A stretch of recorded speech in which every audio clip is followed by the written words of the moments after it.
Hey, what's up everyone? Morey Croson here, and today we're going to be going over arm soreness, why it happens, and how you can fix it. And we're going to start the video right now.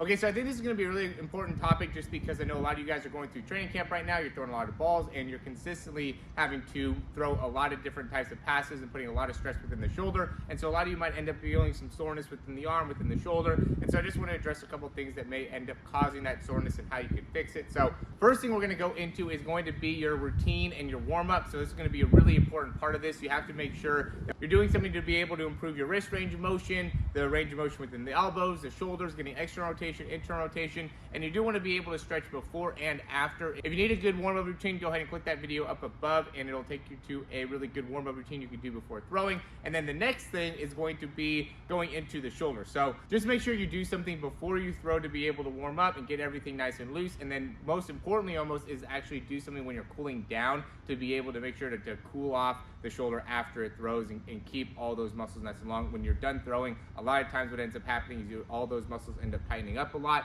and that will end up over a period of time causing a lot of the pain and discomfort within really the elbow, the shoulder, the back, a lot of different areas. So that's going to probably be the most important thing. The next thing we're going to go into is going to be the shoulder, and there's a couple things that end up happening within the shoulder. So you might end up feeling like some tightness in like the back here of the shoulder all the way down through like the triceps, that back line there. And if you feel that, I would say the biggest thing is right behind here we have really, there's a couple muscles back here, like your supraspinatus, your infraspinatus. You know, these are all muscles that are part of your rotator cuff, also your rear delts back there as well. And so just going and putting like a lacrosse ball back here into that area and just working on being able to kind of work the arm forward and back will be a good thing to do. Also the sleeper stretch, we're going to show that right now, and then also have a link down below to be able to show you how to get set up for the sleeper stretch. It's going to be important. The next thing is going to be more middle delt. So now if we feel something like middle of the bicep all the way up to like the middle part of the shoulder, what we could do is take, you don't need the ball here,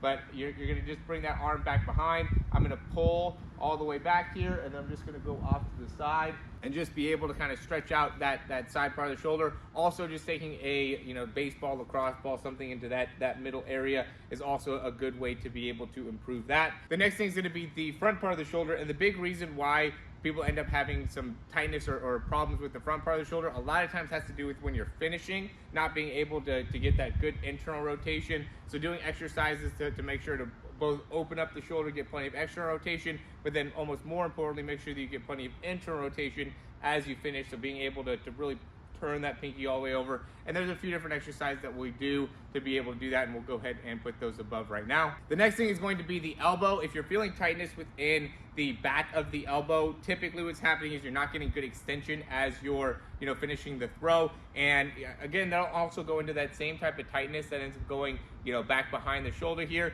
You could end up doing some exercises for the actual tricep where you could kind of stretch out that area, but more importantly, it's going to be getting the back of the shoulder as well as getting the lats. And we're going to give you a couple of lat stretches here to be able to help in stretching that out, to be able to help you in taking some of that pressure off of the elbow, and just being able to do that consistently will end up making a big difference. Also, make sure that you're stretching your wrist plenty when it comes to any type of elbow, back of the elbow, front of the elbow, inside part of the elbow. All that ends up being having a big impact there.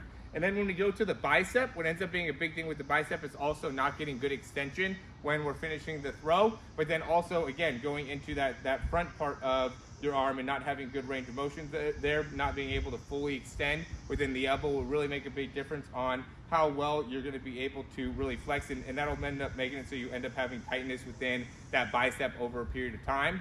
And then also typically when you have bicep problems, there's also a inability to really follow through with the elbow. You end up being kind of tight with the elbow, so you could be like just trying to get the ball all the way up and through, or as you're coming forward, you're just not getting that elbow to be able to face all the way forward through during the actual throw. So then you end up using more of your bicep as you're releasing, rather than being able to get really the hand up over the top and being able to come down on the football. Really, it's more common, you want to be able to get more of the back part of the arm involved within the throw, so the lats, the serratus, all those muscles end up being important. The pecs are also important there, but if you end up using a lot of the biceps, then that definitely goes into a mechanical issue and something that you need to be able to address really quickly in order to really make a change there. And also, getting more of the lower body involved, things like that will end up being really important if you end up having a lot of issues within the biceps.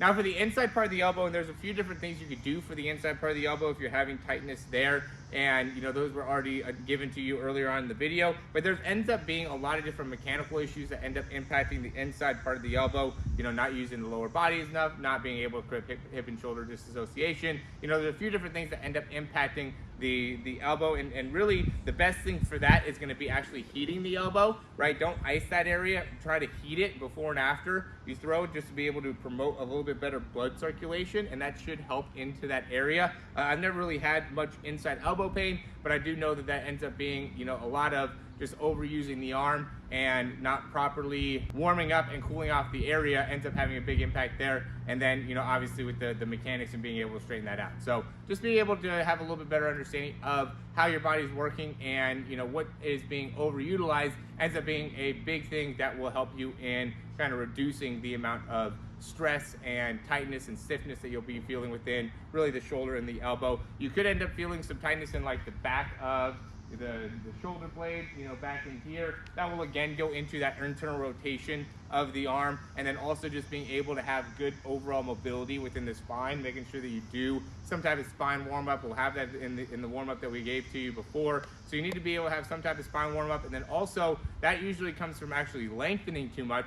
So you do need to be able to shorten, like holding the bottom of a push-up, things like that will help you in strengthening that area. That area would just needs more strength in order to better operate. So if you're feeling tightness in here, again, that ends up being that you're just not as strong as you need to be within that area, because as you're finishing through, those muscles are supposed to be decelerating and slowing it down. So if you're putting a lot of pressure on that by throwing all the time, then obviously over a period of time, you're going to end up feeling a lot of tightness and stiffness and things like that will end up impacting it. Now, overall, it's going to be a lot better if you have a great understanding of how to use the hips, how to create that hip and shoulder disassociation, how to be able to push off that back leg, how to properly absorb through the front leg. So there's a lot of that ends up being a big impact here. And then for some of you guys too, there might just be some general soreness that's happening because you're putting more pressure onto your ball. You're throwing the ball with more velocity, you have a little bit more distance. So some of it just ends up being your shoulders need to be able to actually recover from the session. And that's again why the cool down becomes super important. So if you end up,